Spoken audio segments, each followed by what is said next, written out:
রে, তোরা সবাই এসছিস তো? সবাই এসছি।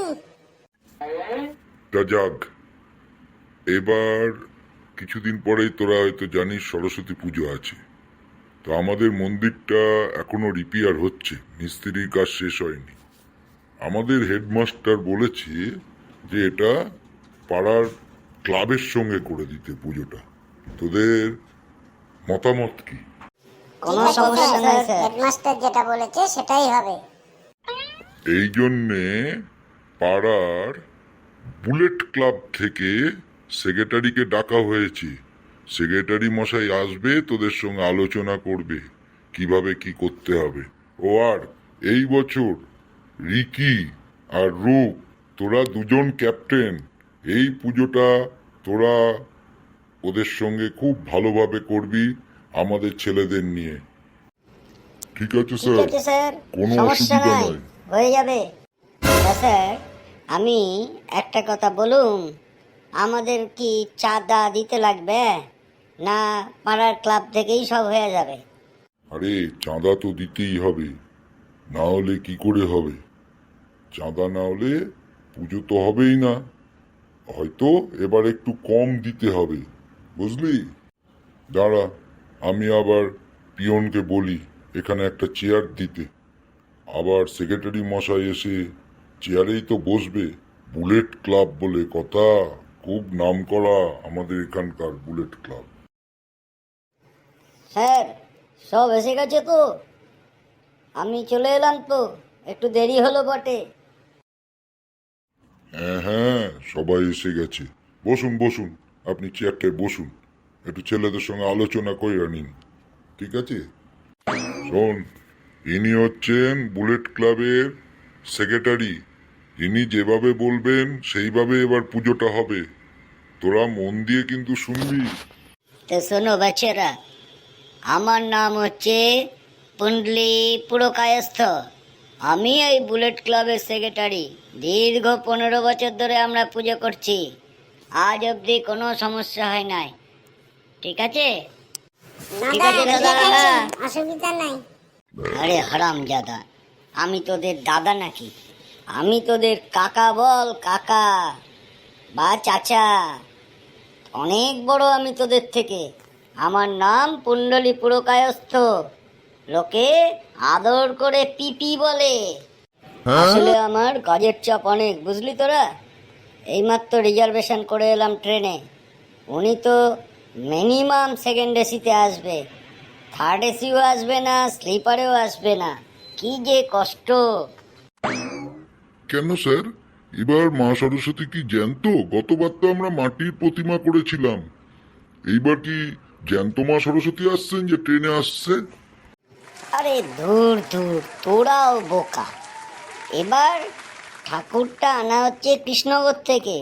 কৃষ্ণনগর, নদিয়া, ওই ঘূর্ণির থেকে। গতবার তো আমরা এখান থেকে নিয়েছিলাম। সে তো গতবার সাদা হাঁস তো পেলই না, বাধ্য হয়ে কালো হাঁস করে দিয়েছিল। কি যে রেগে গিয়েছিল মা সরস্বতী! ভালোভাবে ওই জন্যেই তো স্কুলের ছেলেরা একটাও পাস করতে পারলো না মাধ্যমিকে। ওই জন্যে এবার ঠিক করেছিলাম প্রথম থেকেই কৃষ্ণনগর থেকে ঠাকুর নিয়ে আসবো। তো টিকিট বুক করে এলাম, 10 জন মিলে ঠাকুরটাকে নিয়ে আসবে ট্রেনে, বুঝলি? সঙ্গে সাদা হাঁস থাকবে। হ্যাঁ, তো খাওয়া দাওয়া কি হইবে?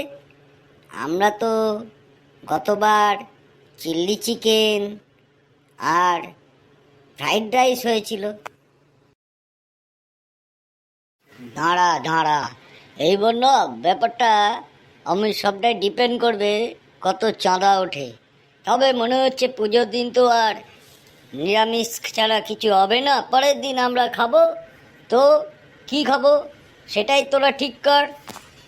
স্যার, আমি বলবো, আমার মনে হয় পরের দিন একটু চিকেন বিরিয়ানি আর মাটন চপ, সঙ্গে একটু রাজমা, না না রাজমা না, রায়তা হলে খুবই ভালো হয়। আরে তোরা তো দেখছি আগেই খাওয়ার চিন্তা। পুজোর প্যান্ডেলটা কিরকম হবে, লাইটগুলো, কোথা থেকে আসবে এইগুলো নিয়ে একটু কথাবার্তা বলে নে পিপি বাবুর সঙ্গে। না না স্যার, ওরাও তো বাচ্চা, ওদের আর কি আছে, এটাই তো আনন্দ, খাওয়া দাওয়া হই হল্লা, আমরাও কত করেছি ছোটবেলায়। ও প্যান্ডেল প্যান্ডেল আমি দেখে নেবো স্যার, ও পাটকাঠি দিয়ে প্যান্ডেল হচ্ছে, ওপরে চট লাগাই দেবো, আর কি সুন্দর আলো, উপর যদি খোলা থাকে তো আলো দিনের বেলা এমনিই আসবে। আর কটা আমি ভালো ভালো লাইট বলে দিয়েছি, ও চলে আসবে, ওই পচকা বাবু লাইট নিয়ে চলে আসবে। ঠিক আছে, আপনি তাহলে ওদের কাছ থেকে মেনুটা শুনে সেই হিসাবে খাবারের ব্যবস্থাটা করবেন। আচ্ছা স্যার, তাহলে অঞ্জলিটা সকালে আমরা কি খেয়ে দেবো না না খেয়ে দেবো? আরে না না, না খেয়ে কেন, অনশন আজকাল কেউ করে নাকি, দেখিস না সব স্টেজে যারা অনশন করে লুকিয়ে লুকিয়ে খেয়ে নেয়। তোরাও, আমরা জানবো থুড়ি, তোরা খেয়ে দিয়ে আসবি অল্প অল্প করে, পেট ব্যথা হয়ে যাবে খালি পেটে থাকলে, পেটে চুই চুই করে ইঁদুর দৌড়াইবে, কিছু খেয়ে দিয়েই চলে আসিস সকাল সকাল। তোদের বই টইগুলো জমা দিতে হবে না, মোবাইলগুলো জমা দিস, কারণ এখন তো ডিজিটাল যুগ, এখন মোবাইলেই সব কাজ চলে, মোবাইলগুলো তোরা মায়ের কাছে জমা দিয়ে দিবি। স্যার আমি চললুম, কারণ আমার আবার মোবাইল ইন্টারনেটের ব্যবস্থা করতে হবে, কারণ পুরোহিত মশাই মোবাইল ছাড়া পুজো করবেন না, ওনার তো আর অত মুখস্থ নেই, মন্ত্র উচ্চারণ করবে ওই মোবাইলে দেখে দেখে। সে কি, এটা আবার কেমন কথা?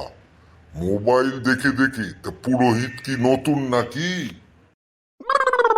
স্যার ওই তলাটে পাড়ার হটকা পুরোহিত, ওকে নিয়ে এসছি আমরা, খুব ভালো, এই সবে তো দড়িটা লাগাইছে গলায়, দড়ি বলতে পইতে পইতে। ঠিক আছে ঠিক আছে, যান তাহলে, আপনার যা কাজের চাপ আমি ছেলেদের সব বুঝিয়ে দেবো ওরা কি কি কাজ করবে। স্যার, আমি একটা কথা বলবো? হ্যাঁ বল না রূপ, তোরা তো আবার গড়িমসি করার কি আছে, কথা না বলারই বা কি আছে? স্যার, স্কুলটা কিন্তু 4 দিন ছুটি লাগবে, খাওয়া দাওয়ার পর কারুর কারুর পেটও খারাপ হয়ে যেতে পারে, রেস্ট তো নিতে হবে 1-2 দিন। ঠিক আছে ঠিক আছে, ওইটা আমি হেড স্যারের সঙ্গে কথা বলে নেব, ওটা নিয়ে তোদের ভাবতে হবে না, তোরা পয়সাগুলো চাঁদাগুলো যেন ঠিকঠাক নিয়ে আসিস, ঠিক আছে? বাকি কালকে কথা হবে। বন্ধুরা, তোমাদের অনুরোধ করছি ভিডিওটা একটু লাইক করো আর অন্য বন্ধুদেরও শেয়ার করে দাও, চ্যানেলটা যেন অবশ্যই সাবস্ক্রাইব করো। আমার চ্যানেলের নাম তার কাটা।